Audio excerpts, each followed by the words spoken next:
Hi, I'm Petra. I'm Mike. And this is Wildcat Hollow Farm. Barnaby's down here scratching himself. It's been a while since we gave you guys an update, so we're going to do kind of one today so you can see what's been going on.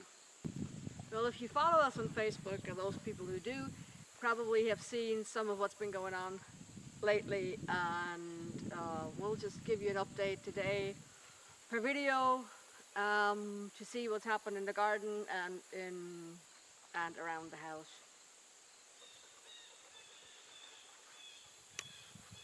Cut!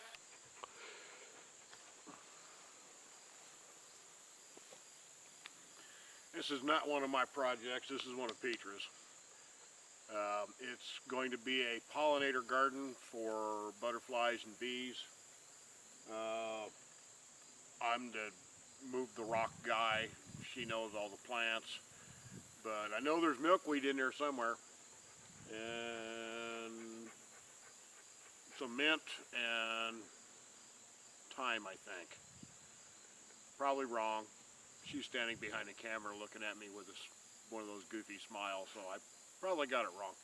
Barnaby's being a camera dog again. So this is one of the things. It's not done yet. I still got to haul more rocks down, but it'll get there. Now, this is one of the projects that's been going on here. Earlier this year, the neighbor's brother volunteered to come over here with a mini excavator and trench this out for us so we could do the sewer line. Thank you, Chad. Thank you, Regina. Thank you, Frenchie. So today, I got the 80-foot of line put in. It is sloped at 1/4 inch per 10 foot, which is what it should be. So over 80 foot, that's a 2-inch drop. That gives enough flow to make everything go out in the lagoon. I added a clean out to it because it didn't have one. And from the lagoon to the house is about 190 feet. So we needed something in there just in case.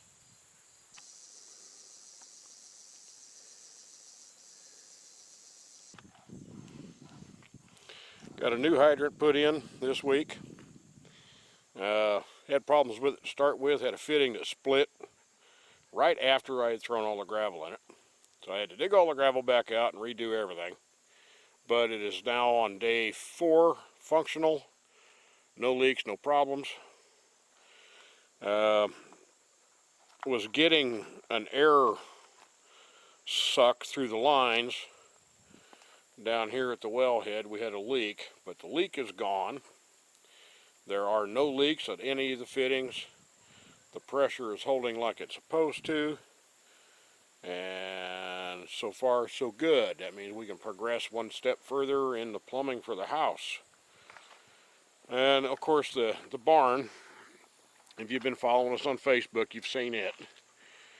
The barn itself is made out of reclaimed lumber and wood from the old chicken shed we tore down. The only new wood in it is the sill plates that Barnaby is showing you. Those are treated. And the rest of it, let's see if I can get it to show up in here in the dark. The rest of it is made out of the old timbers from the original chicken shed. And the reason everything is in short pieces is because most of it was rotted. And I got 4 to 5 foot of good stuff out of an 8-foot board. The old window is from the original bathroom in the house, which now be the window for the garden part of the shed here.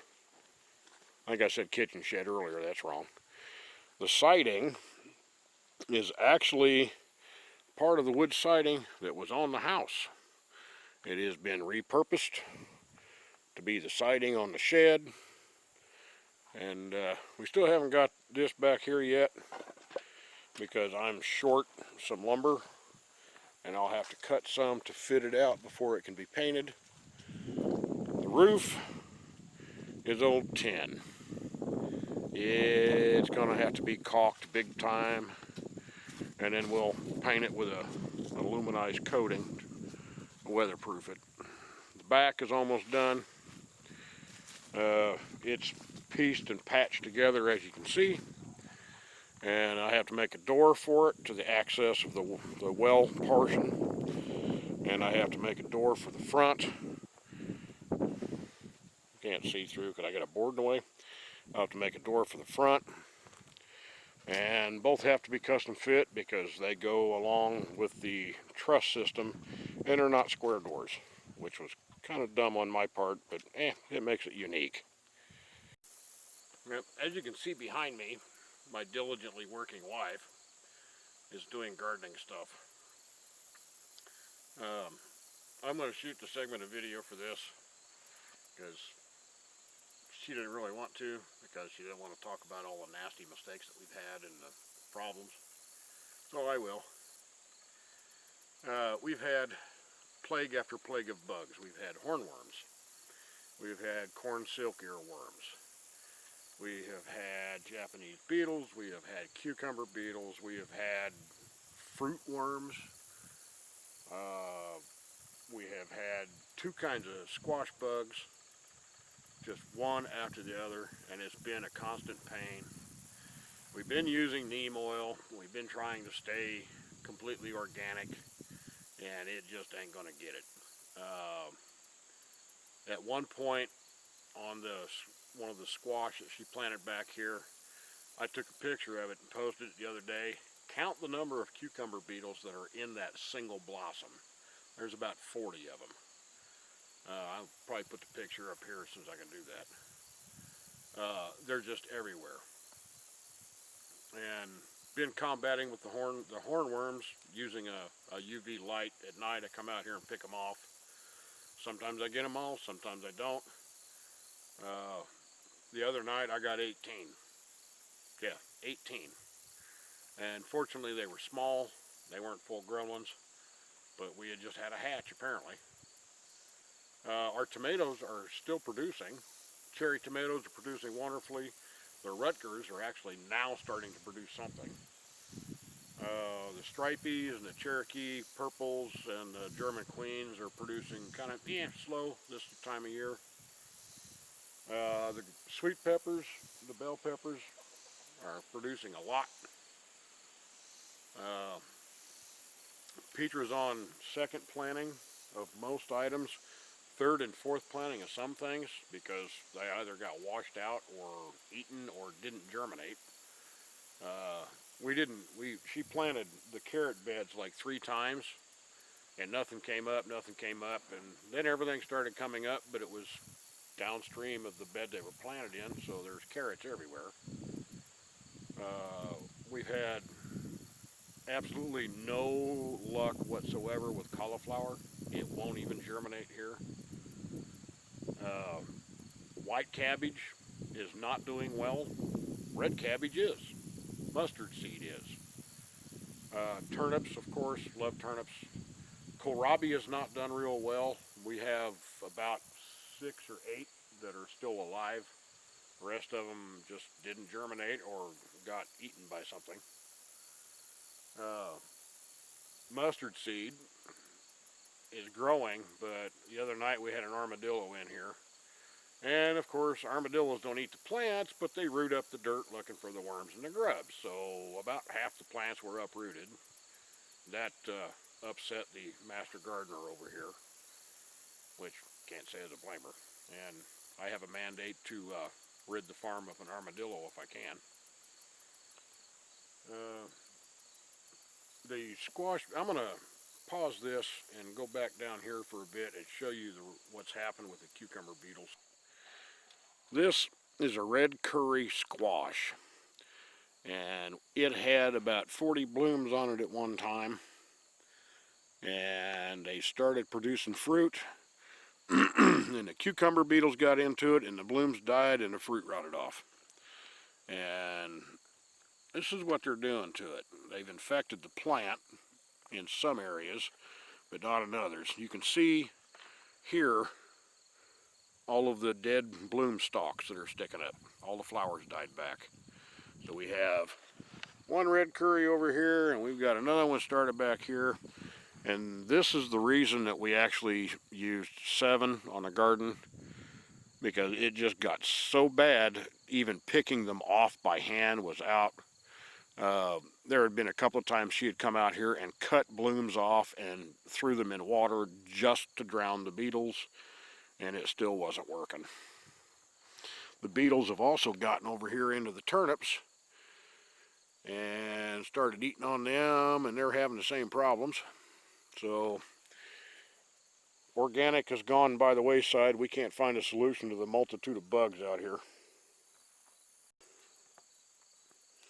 She does this all the time. She'll go through and cultivate it by hand and pull the weeds out. She's insane, which is why I love her. She's giving me nasty looks. Smile for the camera, baby. Ooh, ooh. She's wearing a hat. You probably can't see it, but that look just cut. It cut deep. There's some of the other stuff we've got. This is French squash. That got a real fancy name. Too much for my dumb English speak. But they're growing fairly well.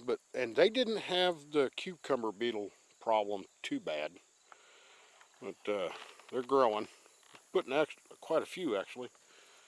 And then we got beets planted in here, and we've got, this is red cabbage here, and I'm not sure what that is, cabbage or something. No, it's rutabagas. That's rutabagas. They're doing fairly well. We got a whole bunch that didn't germinate earlier down in here, and she replanted them, and they almost all germinated now. We don't know if they didn't germinate or something ate them. And we got beets coming up, and we got ryegrass behind that. We're planting ryegrass in the empty spots to, excuse me, help revitalize the soil some over the winter. And I planted potatoes. I planted, I don't know, 6 or 8 over there, and about 15 in here, and 2 came up. I dug up the potatoes themselves. They look like they're in dry storage. So I'm going to leave them in the ground, and maybe they'll come up in the spring on their own and produce potatoes. We got peas down here. Something's been eating the ends off the peas. I'm going to have to set some traps out here. I think it's probably a wood rat. But we do have some over here, and I got flowers on them. And you can't see because it's dark. Let's try this again. Yeah, there you go. You can see flowers and stuff on them. This is peas. And then we got the garlic coming up again, going green. It's growing. So it's going well. Earlier this year, we lost 3 chickens to raccoon. And I never did catch him. I did set traps out.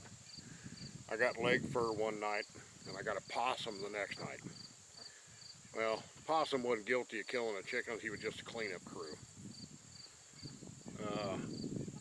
Recently, we had 3 ducks get killed in their pen.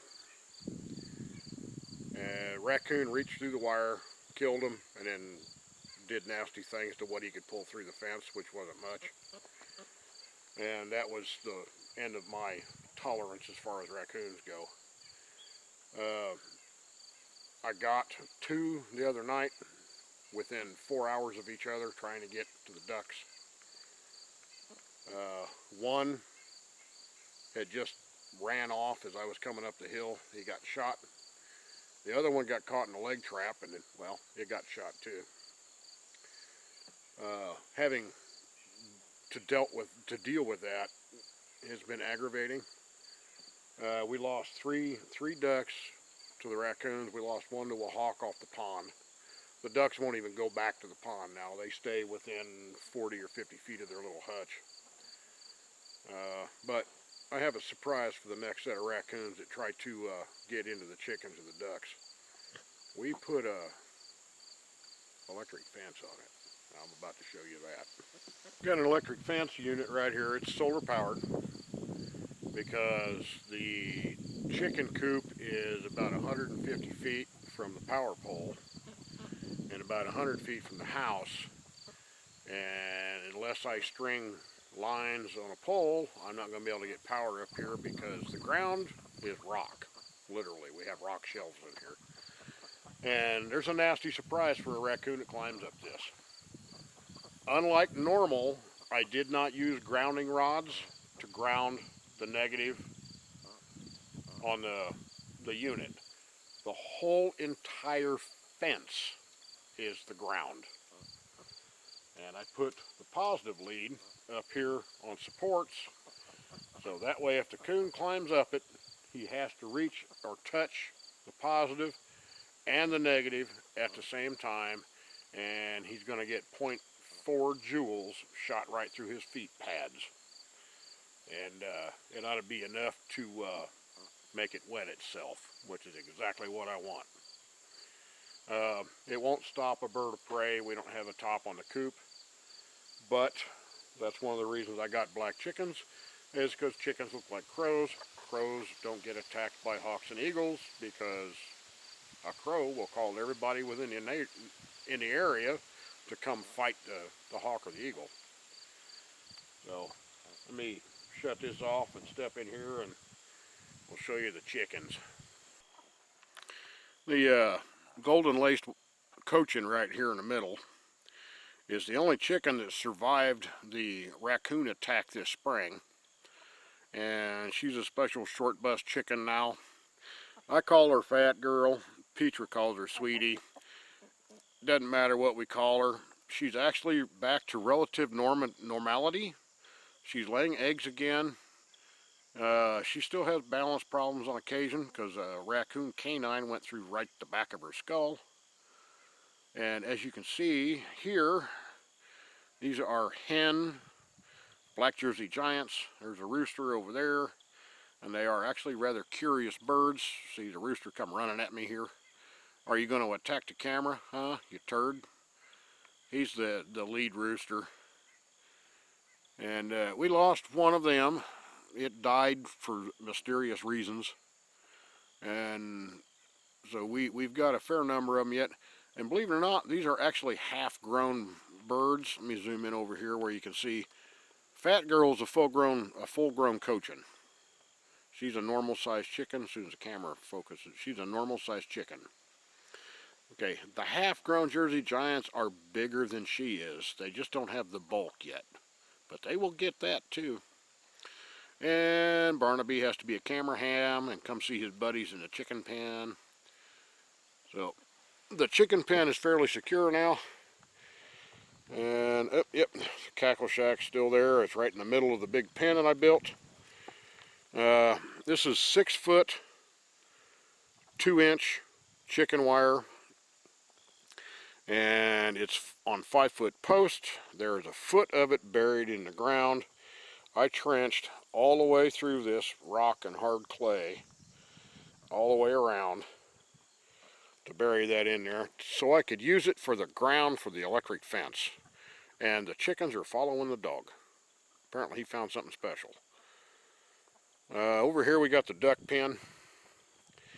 And let me go out here and explain this to you. This video is going to be long, I think, because it was unorganized and not rehearsed, which is pretty much everything. Unorganized, not rehearsed. Hey, another homestead surprise. Got this electrified as well. And the focus is not doing what it's supposed to. Got it electrified as well. These ducks can't fly. They are too heavy. These are Rouen meat ducks. They are a derivative of the mallards, but these guys get big. The male right here is starting to come into his full feathers. Would you guys be quiet? I'm talking to the camera. He's starting to come into his full feathers, get the mallard coloration. But right now, he is about 5.5 or 6 pounds. When they get full grown, the males can hit 8 pounds and the females hit 6 to 7. Yep, and they're loud. They are really, really loud. This is the coop. We've put tin on the inside to keep the raccoons from reaching in. prior to us having the electric fence up. And it has worked. And this is the coop that I used earlier for other birds. And the ducks seem to like it because it gives them a lot of room in there to lay down. And I think I'm going to rebuild this at some point. And instead of having a tarp cover, I'm going to use tin and cover the whole thing. So it'll be basically a small Quonset hut. And I think that'll work out fairly well for the duckies. And Howard is our special girl. She's right here. She's the one that had a bill problem. It was broken when she arrived, and she has got a deformed bill and can't eat the food like the rest of the ducks do, so we have to feed her out of a cup so she can actually get it.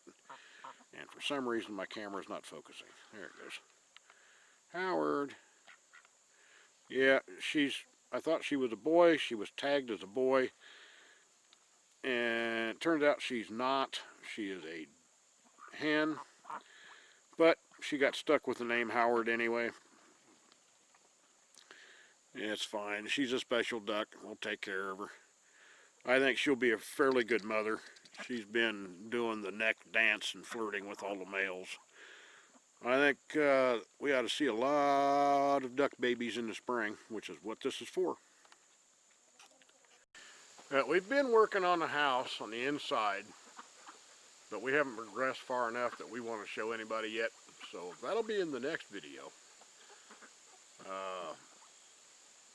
So far, it's been a pretty good year. I mean, we had problems with the Dodge and things like that kind of set us back. But hey, when you're homesteading, you expect that because that's the way it is.